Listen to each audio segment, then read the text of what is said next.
إن الحمد لله نحمده ونستعينه ونستغفره ونعوذ بالله من شرور أنفسنا ومن سيئات أعمالنا من يهده الله فلا مضل له ومن يضلل فلا هادي له وأشهد أن لا إله إلا الله وحده لا شريك له وأشهد أن محمدا عبده ورسوله يا أيها الذين آمنوا اتقوا الله حق تقاته ولا تموتن إلا وأنتم مسلمون يا أيها الناس اتقوا ربكم الذي خلقكم من نفس واحدة وخلق منها زوجها وبث منهما رجالا كثيرا ونساء واتقوا الله الذي تساءلون به والأرحام إن الله كان عليكم رقيبا يا أيها الذين آمنوا اتقوا الله وقولوا قولا سديدا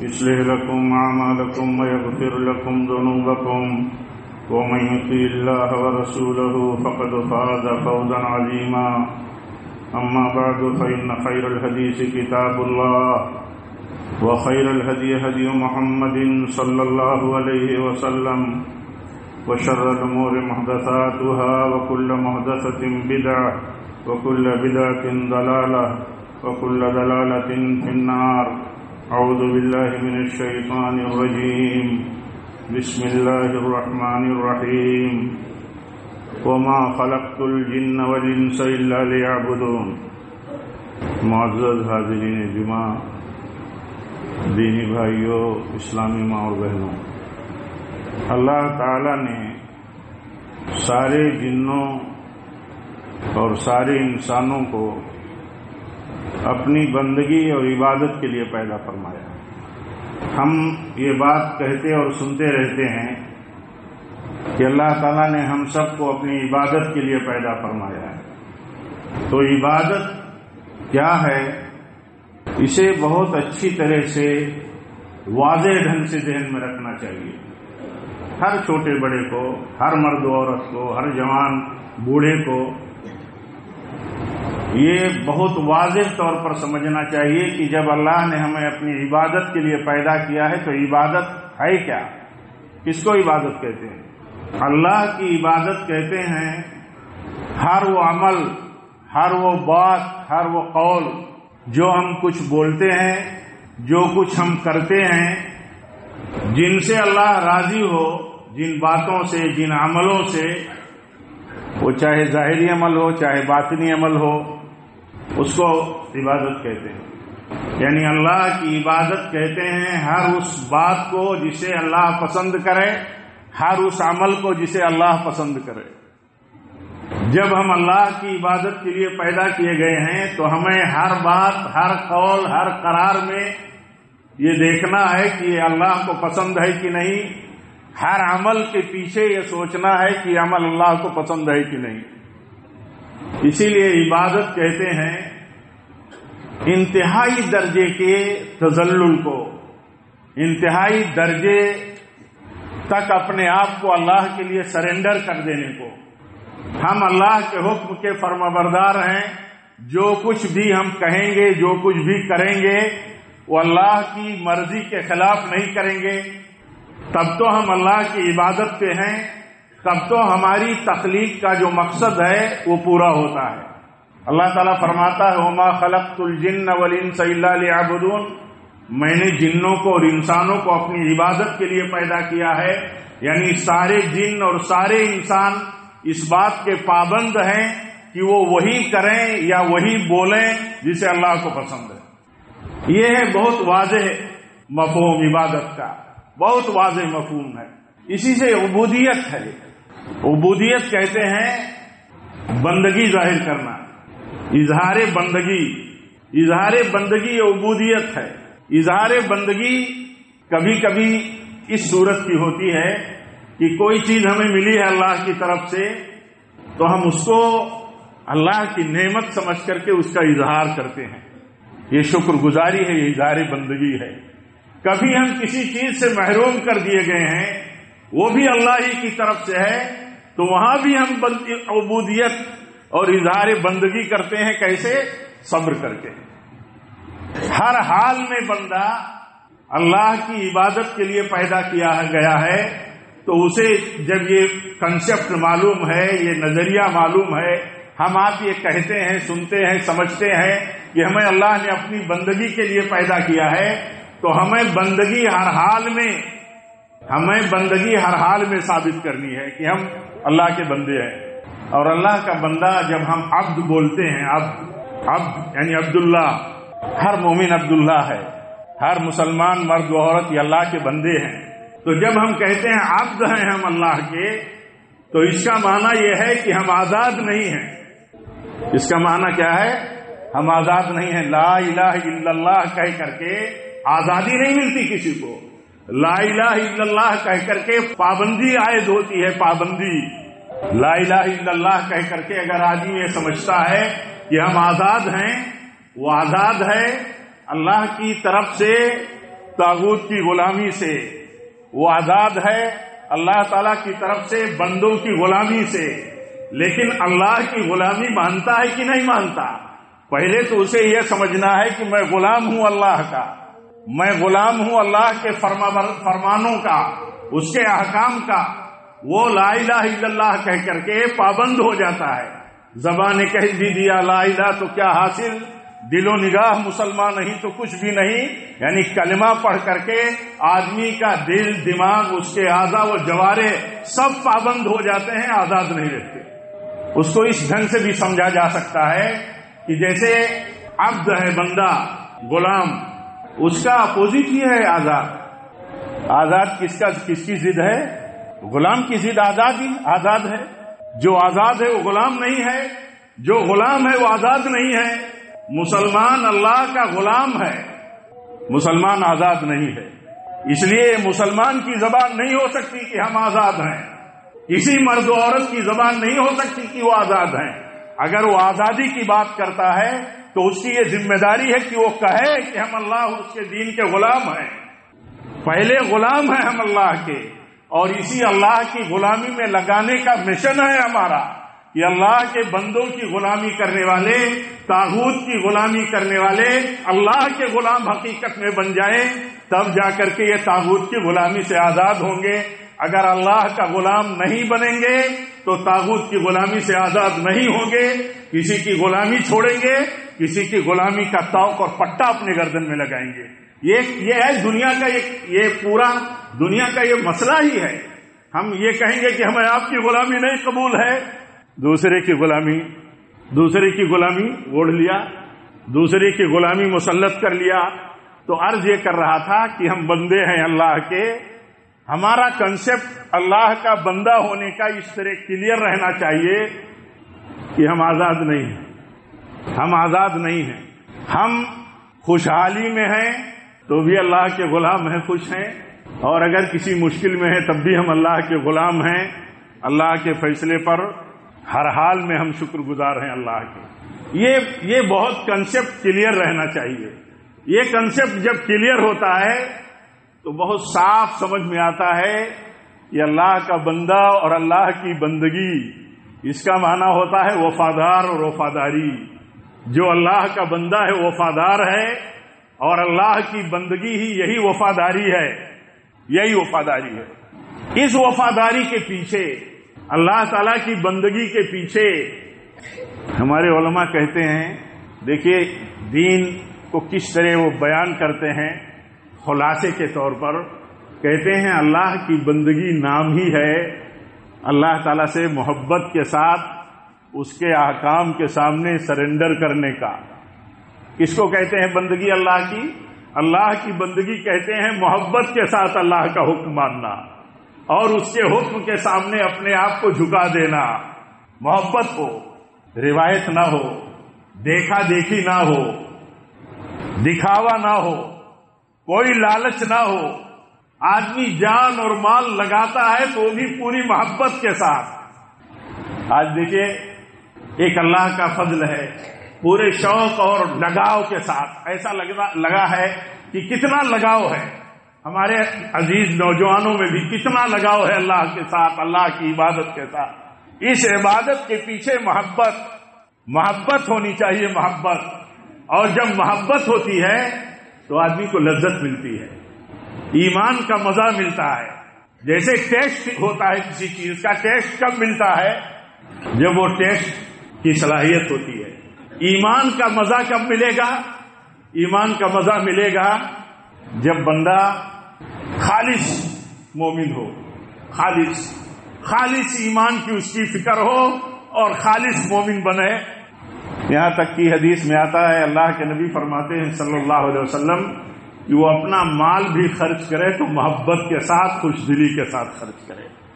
آپ سوچئے، تب اسے مزہ آئے گا. اللہ کا مال ہے، میرے پاس امانت ہے، اللہ کے حکم کے مطابق خرچ کرتا ہوں. خرچ کرنا عبادت ہے، اس کے پیچھے بھی محبت ہو. تو عبادت کہتے ہیں اللہ تعالی کی بندگی اور فرمانبرداری کامل خشوع و خضوع کے ساتھ، اس کے ساتھ محبت ہو. اسی لیے دیکھیے اللہ تعالیٰ فرماتا ہے والذین آمنوا اشد حبا للہ. ایمان والے جو ہیں یہ سب سے زیادہ اللہ سے محبت کرتے ہیں. اب اللہ سے محبت کرنے والا آدمی کوئی سیزنل محبت نہیں کرتا اللہ سے. اللہ سے محبت کرنے والا آدمی ہمیشہ اللہ سے محبت کرتا ہے. اللہ کا بندہ ہمیشہ اللہ کا بندہ رہتا ہے، وقتی بندہ نہیں رہتا اللہ کا. کوئی موسمی بندہ نہیں ہوتا ہے اللہ کا. اللہ کا بندہ آزاد جب نہیں ہے، غلام ہے، تو غلام ہر وقت غلام ہے، اپنے رب کا غلام ہر وقت غلام ہے. اور عبادت میرے بھائیوں دیکھیے، عبادت کہتے ہیں سب سے عظیم ذات کے لیے، سب سے عظیم ہستی کے لیے اپنے آپ کو اس کے حکم کی فرمانبرداری کے لیے اپنے آپ کو تج دینا، اپنے آپ کو قربان کرنا اس کی تعلیم اور ہدایت کی روشنی میں، اس کو عبادت کہتے ہیں. اسی لیے عبادت جو ہے، عبادت کسی اور کے لیے، اللہ کے ذات کے سوا، اللہ کے سوا کسی اور کے لیے عبادت جائز نہیں ہے. عبادت کسی اور کے لیے نہیں ہے، عبادت اللہ کے لیے ہے. محبت کے ساتھ اللہ کے حکم پر جھک جانا یہ عبادت ہے. اور عبادت اللہ کی پسندیدہ چیز کو کہتے ہیں. اللہ کی پسندیدہ چیزیں کیا ہیں؟ سب بتا دی گئی ہیں. اللہ کو جو پسند ہے وہ ساری چیزیں بتا دی گئی ہیں. اللہ کو جو چیزیں پسند نہیں ہیں ان کو بھی بتا دیا گیا ہے. اب مومن کا کام ہے کہ جب عمل کرے گا، جب بولے گا تو یہ دیکھے گا کہ اللہ کو پسند ہے یا نہیں پسند ہے. اللہ کی پسند اور ناپسند کا اسے علم ہونا چاہیے. جب وہ یہ جانتا ہے، ہم یہ جانتے ہیں کہ ہم اللہ کے بندے ہیں اور اپنی بندگی کے لیے اللہ نے ہمیں پیدا کیا ہے، اور اللہ تعالیٰ چاہتا ہے کہ جو کچھ ہم بولیں اور جو کچھ کریں وہ میری مرضی کا عمل ہو، میری مرضی کا قول ہو. تو یہ جاننا بھی ضروری ہو گیا کہ ہر آدمی یہ جانے کہ اللہ کو پسند کیا ہے، اللہ کو بات کون سی پسند ہے، اللہ کو کون سی بات پسند نہیں ہے. اسی لیے دیکھیے مشکل حالات میں بھی شکوہ پسند نہیں ہے اللہ کو. مشکل حالات میں بھی آدمی ادھر شکوہ کرے، ادھر شکوہ کرے، ادھر شکوہ کرے. اللہ سے اپنے تعلق کو مضبوط کرے اللہ سے، اور یہ ایمان رکھے، عقیدہ رکھے کہ میں اللہ کا بندہ ہوں، اللہ ہمارے لیے کافی ہے. الیس اللہ بکاف عبدہ. اللہ تعالیٰ فرماتا ہے تم بندے ہو میرے تو میں تمہارے لیے کافی ہوں. ایک مومن بندہ اس بات کا یقین رکھے، اپنی دل کی جڑوں میں، دل میں یقین رکھے کہ اللہ ہمارے لیے کافی ہے. اللہ ہمارے لیے کافی ہے. کہیں ہم نہیں دفاع کر سکتے تو اللہ تعالیٰ ہمارے لیے دوسروں کو دفاع کرنے کے لیے کھڑا کر دے گا. اللہ ہمارے لیے کافی ہے. آج دیکھیں مہاراشٹرا کی صورتحال، یہ اگاڑی سرکار اور شیو سینا کے سی ایم اور ان کے نیتاؤں کی طرف سے جو بڑے نیتا ہیں، دیکھیے یہی محاذ پر کھڑے ہو جاتے ہیں، یہی محاذ پر کھڑے ہو جاتے ہیں اور ماحول ایسا بنا دیتے ہیں کہ مسلم، غیر مسلم، مسلم، نان مسلم، مسلمان، ہندو، کہیں ایسی صورتحال نہیں بن پاتی ہے کہ بے چینی پھیل جائے. تو اللہ تعالیٰ کبھی کبھی ایسے حالات میں بھی اپنے بندوں کے لیے ایسی صورتحال پیدا کرتا ہے کہ وہ دفاع کر دیتا ہے، دفاع کرتا ہے. ہمارا کام ہے کہ ہم ہر عمل اور ہر مسئلے میں اصول اور ضابطے کی روشنی میں رہیں، اللہ تعالیٰ کی نافرمانی نہ کریں. کہیں بھی ایسی بات نہ کریں، ایسی صورتحال نہ پیدا کریں جس سے بے چینی پیدا ہو، جو اللہ تعالیٰ کو ناپسند ہو۔ ہم اپنے طور پر دیکھیے کتنی باتیں کرتے ہیں۔ مسلمان یہ باتیں کرتا ہے جس کو یہ حکم ہے کہ وہ اللہ کا بندہ بن کر کے رہے اور اپنے لیے اپنے اللہ کو کافی سمجھے، جو کچھ اس کی استطاعت میں ہے وہ کرے، دین اور علماء کی سرپرستی میں رہے، جماعتوں کی سرپرستی اور گائیڈ لائنز میں رہے۔ یہ حکم ہے اس کو۔ جب یہ حکم ہے اس کو تو اس کا کام ہے کہ اللہ تعالیٰ کی فرما برداری کی راہ یہی ہے تو اس سے ہٹے نہ۔ آپ دیکھیے اللہ تعالیٰ جب اپنے بندوں کو مشکل حالات سے دوچار کرتا ہے تو کیا مشکل حالات میں اللہ کے بندوں کا بھروسہ اللہ سے اٹھ جاتا ہے؟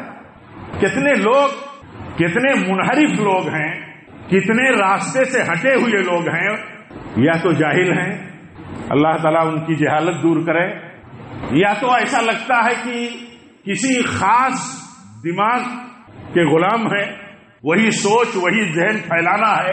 آپ دیکھیں گے سوشل میڈیا پر کتنی تیزی کے ساتھ لوگ یہ بات پھیلاتے ہیں کہ دعاؤں سے کام نہیں چلے گا، دعاؤں سے کام نہیں چلے گا۔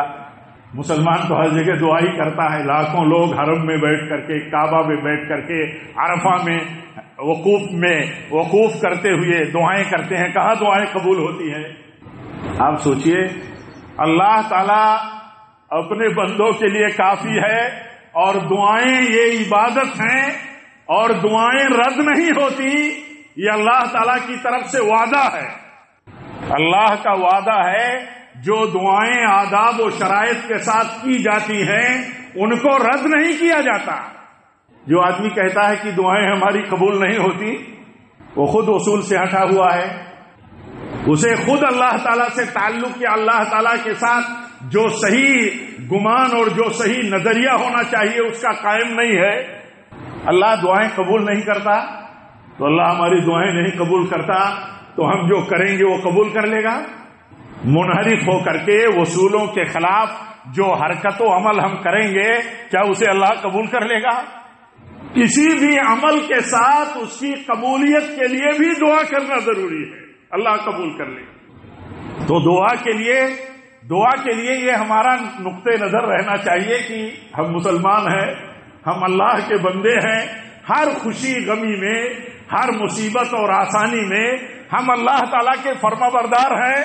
ہمارا کوئی بیٹا مر جاتا ہے تو بیٹا مرنے کے بعد بھی ہم کہتے ہیں الحمدللہ علی کل حال، انا للہ و انا الیہ راجعون۔ ایک ماں کا لختے جگر مر جاتا ہے، ماں کہتی ہے الحمدللہ علی کل حال، اللہ کی امانت تھی لے لیا اللہ نے، ہم اللہ کے فیصلے پر راضی ہیں، اللہ کے فیصلے پر ہم راضی ہیں۔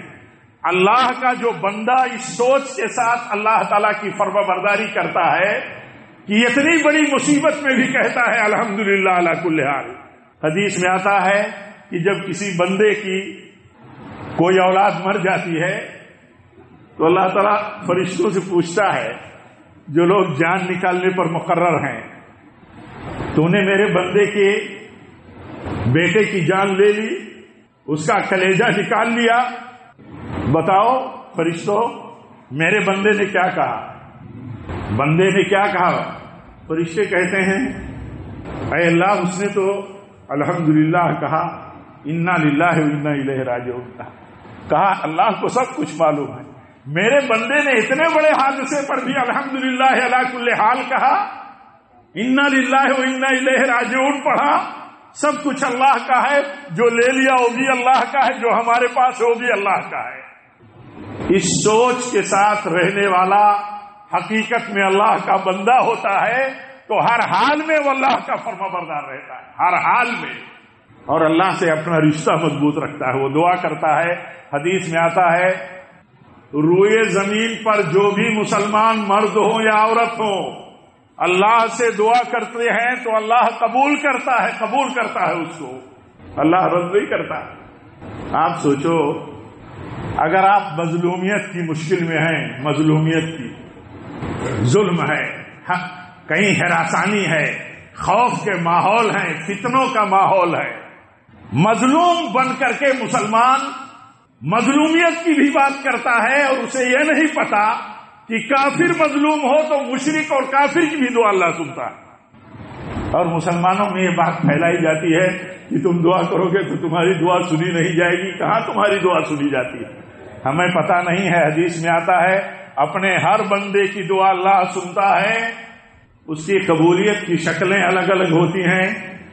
ہم مانگتے ہیں جس شکل میں کہ اللہ اسی شکل میں تو ہماری مراد پوری کر دے، ہماری مانگ پوری کر دے. اللہ ہمارے بارے میں ہمارا گمان اور ہمارا ایمان اللہ پر ایسا ہو کہ اللہ تعالی ہماری مصلحتوں کو ہم سے زیادہ بہتر سمجھتا ہے. بتائیے کیا یہ ایمان اور یقین ہے مضبوط ہمارا کہ ہمارے بارے میں ہماری مصلحتوں کو ہم سے زیادہ بہتر ہمارا اللہ سمجھتا ہے.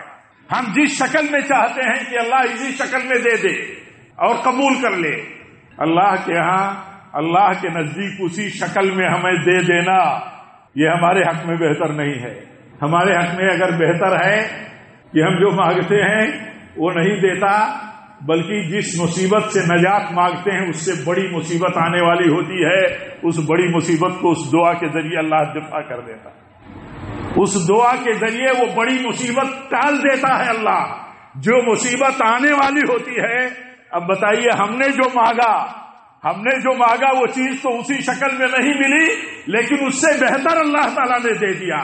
ان سے پوچھئے جو یہ بات کرتے ہیں یا اپنے آپ کو الرٹ رکھیے کہ جو یہ باتیں پھیلاتے ہیں کہ دعائیں سے کام نہیں چلے گا، دعائیں کہاں قبول ہوتی ہیں. یہ اتنے نفس پرست لوگ، اتنے دین کے اصولوں سے دور لوگ ہیں کہ انہیں پتا نہیں کہ ہماری دعائیں ہماری چاہت کے مطابق نہیں، ہماری چاہت سے بہتر ہمارے حق میں جو چیز ہے اللہ تعالیٰ اس شکل میں ہماری دعا قبول کرتا ہے. ہمیں نہیں پتا. جیسے حدیث میں آتا ہے دعائیں بلائیں ٹال دیتی ہیں، دعائیں فیصلے بدل دیتی ہیں، دعائیں مصیبتیں ٹال دیتی ہیں. صدقات جب کرتا ہے بندہ تو صدقات آنے والی آفتوں سے جا کر کے بھیڑ جاتے ہیں اور اللہ کا فیصلہ ہوتا ہے، اس کی برکت سے بلائیں ٹل جاتی ہیں. تو جب بندہ دعا کرتا ہے تو دعا کے بارے میں اس کا ایمان ہو کہ اللہ کا وعدہ ہے، دعا اللہ تعالیٰ سنتا ہے. بندہ ہے وہ اللہ کا، ہم بندے ہیں اللہ کے. ہم پر ہمارا رب ہماری ماؤں سے زیادہ مہربان ہے. ماؤں سے کوئی آدمی یہ بتائے، اپنے آپ سے پوچھ لے، کسی بھی عمر میں ہو، مائیں نہ ہو تو سوچے کہ کیا ہم اپنی ماں سے مانگ سکتے تھے اور ماں دینے کی طاقت رکھتی تھی اور ہم نے مانگا بار بار مانگا اور ہماری ماں نے نہیں دیا. جن کی مائیں ہیں وہ مانگیں اپنی ماں سے، ان کے پاس وہ چیز دینے کے لیے ہو، کیا نہیں دیتی ہیں؟ اگر نہیں دیتی ہیں تو اس سے بہتر وہ اپنی اولاد کے بارے میں چاہتی، اس سے بہتر تب نہیں دے گی. فضولیات میں خرچ کرنے کے لیے پیسے نہیں دیں گی، آزادی کے لیے وقت نہیں دیں گی، بےہودہ آزادی کے لیے. وہ مائیں ہیں، مہربان ہیں، وہ چاہتی ہیں کہ میرے بچے صحیح راہ پہ رہیں، صحیح پابندی میں رہیں، صحیح جگہ خرچ کریں، صحیح تقاضے پورے کریں. ماں مہربان ہے. کوئی ہم میں کا کوئی ایسی اولاد نہیں ہے جو اپنی ماں کے تعلق سے ذرہ برابر بھی بدگمانی کرے کہ ماں ہم پر مہربان نہیں ہے. اس سے زیادہ ایمان پختہ ہونا چاہیے ایک مومن کا کہ ہمارا رب ہم پر ہماری ماؤں سے زیادہ مہربان. آپ بتائیے، یہ رمضان کا مہینہ ہے، ہمارا اللہ سے ایک خاص تعلق اور امتیازی تعلق کا ایک پیریڈ ہے.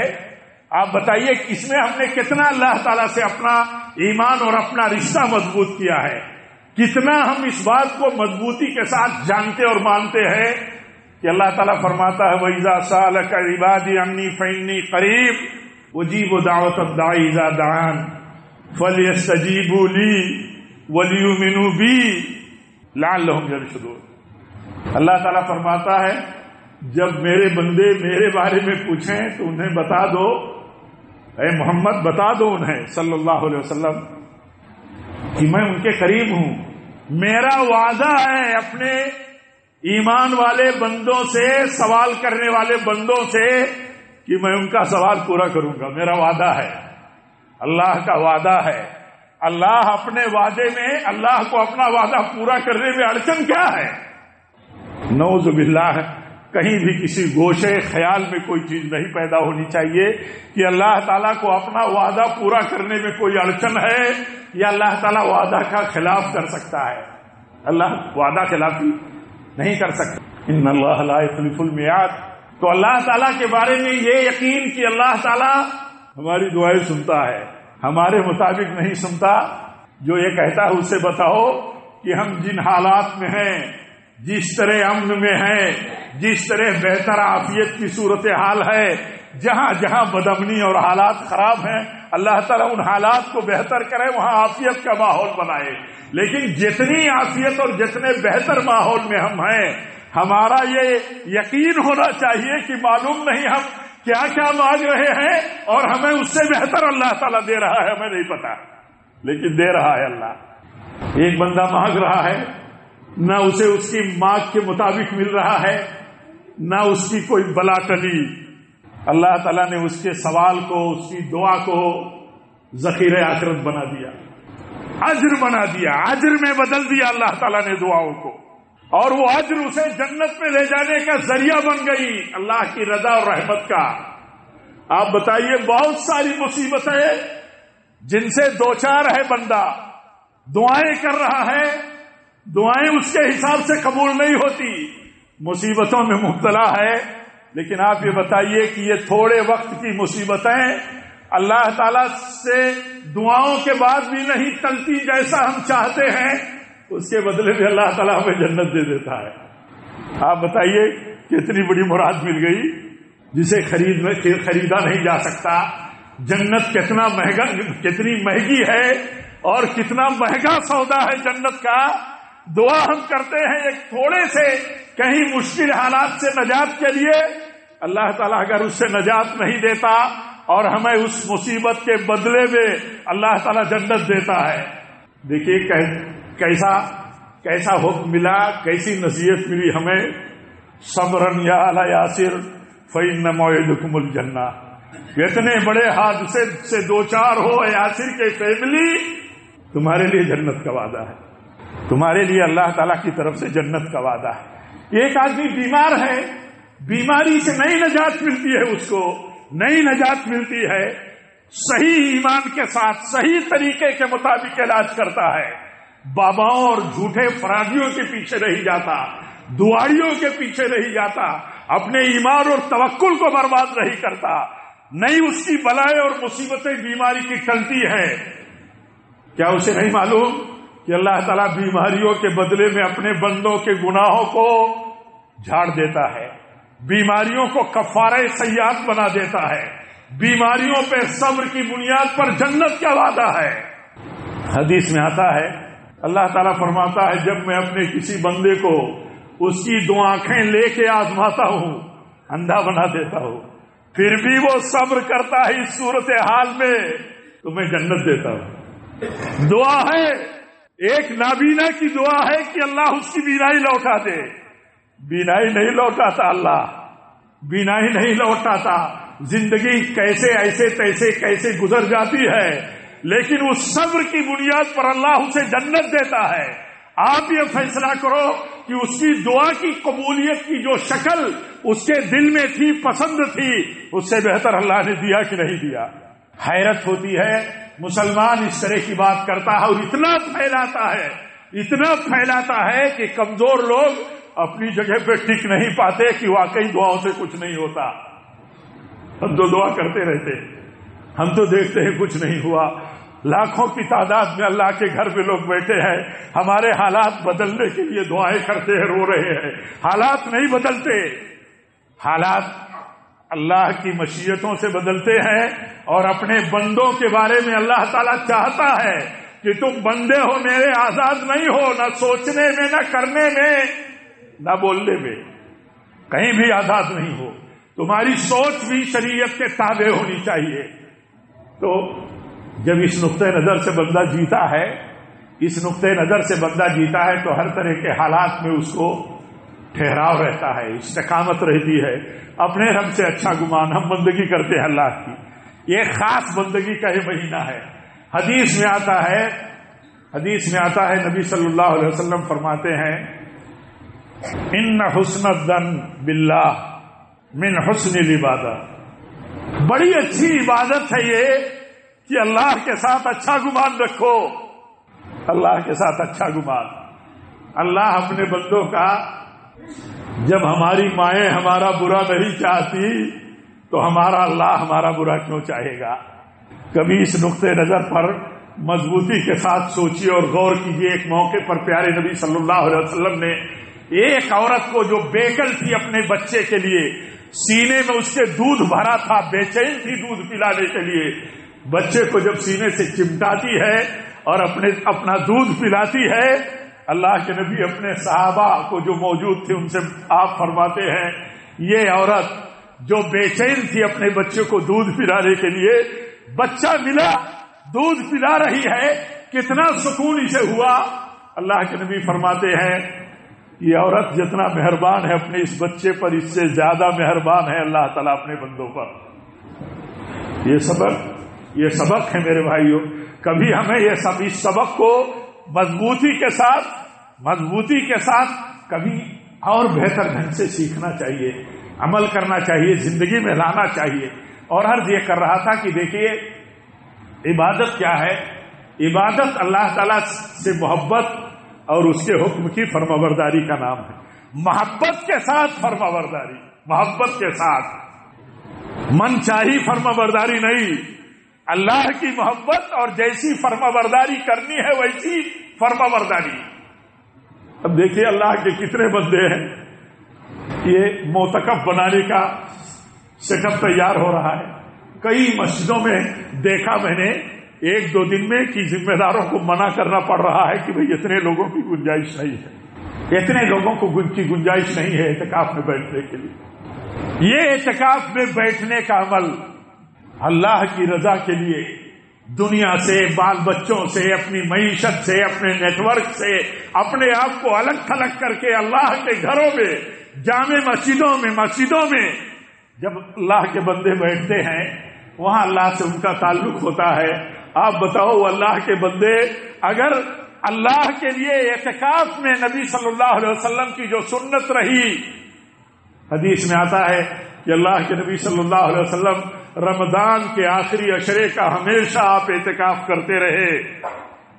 اعتکاف اللہ کے لیے، یکسوئی اللہ کے لیے، دنیا سے رشتہ کاٹ کر کے الگ تھلگ ہو گیا بندہ اللہ کے لیے، دعا کرے اللہ کے لیے اعتکاف میں، اور اس کا گمان کہیں یہ پیدا ہو کہ پتہ نہیں دعا قبول کیوں نہیں ہوتی، کہاں چلا گیا بندہ۔ حدیث میں آتا ہے اللہ فرماتا ہے میں اپنے بندے کے گمان کے مطابق ہوں، تم پکا ایمان رکھو، پکا ایمان رکھو، بات مانو میری، کہا سنو میری۔ اللہ فرماتا ہے جو میں کہتا ہوں، حکم دیتا ہوں، مانو اس کو، ایمان رکھو اللہ پر۔ ایمان میرے بھائیو، ایمان کتنا کمزور ہے۔ آج دیکھیے ایک طبقہ وہ ہے جو مسجدوں میں اللہ سے جڑا ہے، اللہ سے لگاؤ رکھا ہے، تراویح میں لمبی تراویح کی مشقتیں بھی جھیلتا ہے بڑی محبت کے ساتھ، اور ایک طبقہ کتنا بڑا ہے، اسی میں وہ طبقہ موجود ہوگا جمعہ میں۔ اللہ تعالیٰ ان کی ہم سب کی اصلاح فرمائے، جو رمضان کی راتوں کو شہوات اور خواہشات کے پیچھے برباد کرتے ہیں، نیکیوں کے مہینے کی راتوں کو برباد کرتے ہیں، اور آخری عشرہ جب آتا ہے تو ایک طبقہ نوجوانوں کا، ایک طبقہ دینداروں کا پھر مسجدوں سے آخری چانس حاصل کرنے کے لیے کہ جو موقع بچا ہے اس کو غنیمت سمجھے، لگا ہے اعتکاف میں، لگا ہے خیر میں، لگا ہے خیرات میں، لگا ہے صدقات میں، لگا ہے محبتوں سے اللہ کی راہ میں، لگا ہے جان و مال کے ساتھ۔ اور کتنا بڑا طبقہ ہے، آپ گھومیے اپنے شہر میں، دیکھیے کاروباری سینٹروں پر، دیکھیے سیاسی سینٹروں پر، ہمارے بچے، ہمارے عزیز جن سے ہمارا دلی تعلق ہے، دکھ ہوتا ہے اس رمضان کی عظمت کا وہ مذاق اڑاتے ہیں، انہیں پتہ بھی نہیں ہوتا، انہیں پتہ بھی نہیں ہوتا کہ ان کی حرکتیں کیا ہے۔ پیارے نبی صلی اللہ علیہ وسلم کا طریقہ تھا آخری عشرے کے لیے، آپ کا طریقہ کیا تھا؟ آپ کا طریقہ یہ تھا کہ آپ سب سے زیادہ عبادت میں مشقتیں اٹھاتے تھے، آخری عشرے میں سب سے زیادہ مشقت اٹھاتے تھے، راتیں جاگتے تھے، راتوں کو زندہ رکھتے تھے، راتوں کو زندہ رکھتے تھے۔ کس لیے؟ آزادانہ زندگی کے لیے نہیں، رمضان میں بھی نمازوں کی پرواہ نہیں، تراویح کی پرواہ نہیں، گپ شپ اور فضولیات کی مجلسیں اور گیدرنگ۔ اللہ فرماتا ہے فخلف من بعدهم خلف اضاعوا الصلاة واتبعوا الشهوات فسوف يلقون غیا۔ اللہ تعالیٰ فرماتا ہے کتنے نااہل لوگ وارث ہو گئے، کتنے نااہل لوگ بعد میں پیدا ہو گئے، نماز کی بھی پرواہ نہیں، جو دل چاہتا ہے وہ کرتے ہیں، جو دل چاہتا ہے غلام نہیں کر سکتا۔ پھر کہو کہ میں اللہ کا غلام نہیں ہوں، اللہ کی بندگی کے لیے نہیں پیدا کیا گیا ہوں، میں تو آزاد ہوں، میرا جسم میری مرضی جیسی بات خبیث سنی اور کہی جانے لائق بات رہی۔ اگر مسلمان کہی جانے والی کوئی عورت بولتی ہو، مسلمان کہے جانے والا کوئی مرد بولتا ہو کہ مسلمان ہے تو آزاد ہے، کیا معلوم کس نیت اور کس بنیاد پر ایسی بات کہی جاتی ہے؟ ایسا سنا نہیں جا سکتا، ایسا مسلمان ہو تو قبول نہیں کر سکتا۔ سمجھانے کی بات یہ ہے، سمجھنے کی بات یہ ہے، بچو ایسی مجلسوں سے، بچو ایسی فسق و فجور کی مجلسوں سے، بالخصوص اس مبارک مہینے جہاں واہیات اور خرافات کے سوا کچھ نہیں، جہاں اللہ تعالیٰ کی عبادت اور بندگی اور تلاوت قرآن سے سد سبیل کے سوا رکاوٹ کے سوا کچھ نہیں۔ بچو ایسے اور نصیحت کرو کہ اللہ کے نبی فرماتے ہیں اللہ کی طرف سے ہے یہ، جسے یہ مہینہ ملا اور اس کی مغفرت نہیں ہو گئی تو اللہ کی اس پر لعنت ہو۔ کس پر لعنت ہو؟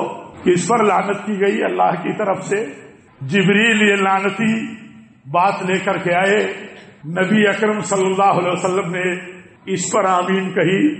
اس بات پر جس شخص کو، مرد و عورت کو، نوجوان بوڑھے کو یہ مبارک مہینہ مل جائے اور اس کی بخشش نہیں ہو گئی تو لعنت ہے اس پر۔ اللہ تعالی ہم سب کو محفوظ رکھے۔ جو ہمارے عزیز بھائی، جو ہمارے بڑے چھوٹے، جو اس مبارک مہینے میں بھی خرافاتوں میں مبتلا ہے، اللہ تعالی ہماری اور ان کی سب کی اصلاح فرمائے۔ رب العالمین سمجھ دے، انہیں ڈرنا چاہیے، ہمیں ڈرنا چاہیے کہ اگر ہم نے اس مبارک مہینے میں اللہ تعالیٰ کی مغفرت نہیں حاصل کی تو ہم ملعون ہیں۔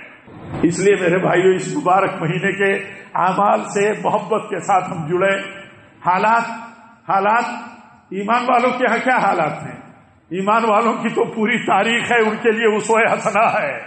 دیکھو اللہ کی مکی زندگی، پیارے نبی صلی اللہ علیہ وسلم ایسی بھی صورتحال میں رہتے تھے مکہ میں کہ زور سے اگر قرآن پڑھا جاتا تھا تو طاغوت کے بندے جمع ہو جاتے، صنادید قریش جمع ہو جاتے، کہتے یہ زور سے قرآن پڑھتے ہیں، لوگ فتنے میں پڑھ رہے ہیں، ان سے کہیے کہ اندر پڑھیں، اندر جا کر کے پڑھیں۔ آپ کہتے اندر ہو جاؤ، آپ کہتے اندر ہو جاؤ۔ اللہ کے دین پر مضبوطی کے ساتھ جمے رہنے کے بعد صبح طلوع ہوتی ہے، صبح طلوع ہوتی ہے۔ اللہ فرماتا ہے کہ یہ مشرکین اور کافر کفار یہ اللہ تعالیٰ کے چراغ کو بجھا نہیں سکتے، یہ ایسا کر نہیں سکتے۔ ہمارا کام ہے اللہ تعالیٰ کی فرما برداری کرنا، اس سے اپنا رشتہ مضبوط رکھنا اور ایمان رکھنا، مضبوط ایمان۔ کہ اللہ پوچھتا ہے ہم سے کہ تم بندے ہو میرے، میں تمہارے لیے کافی نہیں ہوں؟ بنو اسرائیل نہیں لڑ سکتے تھے فرعون اور فرعونیوں سے، کیا ہمارے سامنے قرآن کی تکرار اور کثرت کے ساتھ اس واقعے کو بیان کر کے یہ سبق نہیں ہمارے سامنے آتا ہے کہ جان بچانے کے لیے بھاگے، کہ کسی طرح فرعونی اور فرعون کے لشکر سے بچ کر کے بچا لے اپنے آپ کو؟ پیچھا کیا گیا، اللہ نے پار کر دیا دریا جب سامنے آیا اور ان کو غرق دریا کر دیا۔ صورتحال وہاں بھی پیدا ہوئی کہ اب کیا ہوگا، اب کیا ہوگا؟ تو کیا انہیں کہا گیا ہمارے لیے اللہ راستہ نکالنے والا ہے۔ یہ تو ایمان رکھو جہاں یہ صورتحال ہو کتنے سوالوں کا سامنا کرنا پڑتا ہے کہ کیا ہوگا، ملک میں کیا ہوگا۔ مہاراشٹر میں الحمدللہ حالات بہت بہتر ہیں، ملک کے بہت صوبے اور شہروں میں حالات اچھے نہیں، کیا ہوگا؟ اللہ کے حکم پر جمے رہو، اللہ راستہ نکالے گا۔ وہی ہوگا جو اللہ تعالیٰ ہمارے حق میں بہتر جانتا ہے اور جو چاہتا ہے وہی ہوگا. میرے بھائیوں، عرض کرنے کا مطلب یہ ہے کہ ہم بندے ہیں اللہ کے، ہم بندے ہیں اللہ کے. اپنی بندگی کے لیے اللہ نے ہمیں پیدا کیا ہے. مشکل ہو یا آسانی ہو، بندے بن کر کے رہو اور اپنے مسئلوں کو اپنے رب کے سامنے رکھو اپنے مسئلے. شکوہ کیا پیارے نبی صلی اللہ علیہ وسلم نے طائف کے حادثے پر اللہ سے شکوہ کیا. اپنا شکوہ اللہ سے، اپنی کمزوری کا، اپنی بیار و مددگاری کا. دیکھیے وہاں اللہ سے دعا کے سوا کیا تھا. وہ تو سوچیں جن کے معلوم نہیں کیا ایجنڈے ہیں کہ پوری امت کو گمراہ کیا جا رہا ہے کہ دعاؤں سے کچھ نہیں ہوتا، ہتھیار اٹھانے کی تمہیں ضرورت ہے. وہاں دیکھیے اللہ تعالیٰ فرشتوں کو مامور کرتا ہے کہ جاؤ میرے بندوں سے کہو کہ پوری بستی کو 2 پہاڑیوں کے بیچ میں پیس دیا جائے. پھر اللہ کے نبی سوچتے ہیں ختم ہو جائے گی پوری بستی، پورا سلسلے نسب ختم ہو جائے گا. سوچتے ہیں کہ اگر یہ سرکش نہیں مانے تو ہو سکتا ہے ان کی اولاد مسلمان ہو جائے. اے اللہ رہنے دے، اے اللہ رہنے دے، نہیں میں چاہتا ہوں. ہو سکتا ہے یہ ایمان لے آئے. دعا کرتے ہیں اللہ مجھے نہیں جانتے یہ، کاش یہ ایمان لے آتے، کاش یہ جہنم سے بچ جاتے. یہ ساری چیزیں سبق ہمارے سامنے ہے. اللہ تعالیٰ ہم سب کو صحیح سمجھ کی توفیق عطا فرمائے، دین کی صحیح بصیرت اللہ تعالیٰ ہم سب کو عطا فرمائے. عام لوگ دین کی اصولوں کو، بنیادوں کو نہیں سمجھتے. اللہ تعالیٰ ہم عام لوگوں کو اپنے بڑے علماء کی ماتحتی میں رہنے کی توفیق عطا فرمائے. ہر طرح کے اشتعال کے ماحول میں بیجا اشتعال پیدا کرنے کی صورتحال میں اشتعال سے اللہ تعالیٰ ہمیں بچنے کی توفیق دے. ہر طرح کی بزدلی سے بھی اللہ تعالیٰ ہمیں بچنے کی توفیق دے. مولانا ابوالکلام آزاد رحمۃ اللہ علیہ کہا کرتے تھے، امام الہند، مسلمان نہ مشتعل ہوتا ہے نہ بزدل ہوتا ہے، بزدل بھی نہیں ہوتا. تو اشتعال بھی ہمارے ہاں نہیں آنا چاہیے، بزدلی بھی نہیں ہمارے یہاں آنا چاہیے. اللہ تعالیٰ ہم سب کو توفیق دے. رب العالمین یہ مبارک مہینہ جتنا کچھ ہمیں ملا ہم نے اس میں عبادتیں کی، کوششیں کی. اللہ تعالیٰ ان ٹوٹی پھوٹی کوششوں کو قبول فرما. اے اللہ جو وقت باقی ہے، یہ آخری عشرہ باقی ہے. آخری عشرہ مغرب سے شروع ہوتا ہے. مغرب سے جو لوگ اعتکاف میں آنا چاہتے ہیں ان کے لیے بہتر ہے کہ مغرب سے پہلے آئے اور مغرب بعد. عشرہ آخرہ کہاں سے شروع ہوتا ہے؟ مغرب سے شروع ہوتا ہے. بہتر یہ ہے کہ اپنے معتکف میں داخل ہو جائیں. اللہ تعالیٰ ان کے اعتکاف کو قبول فرمائے جو بھائی ہمارے اعتکاف میں بیٹھنے والے ہیں. اور اس آخری عشرے میں جو ہمارے نبی کی سنت اور تعلیم تھی، اللہ تعالیٰ اس تعلیم کے مطابق ہمیں ان میں عبادتیں کرنے کی توفیق عطا فرمائے. رب العالمین جب تک ہم زندہ رہیں تقویٰ پر رہیں، تیری فرمانبرداری پر رہیں، عبودیت کے ساتھ رہیں اور بندہ بن کر کے رہیں.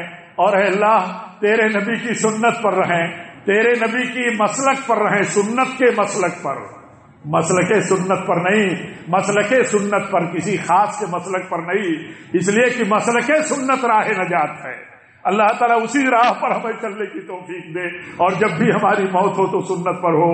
وآخر دعوانا الحمدللہ رب العالمین.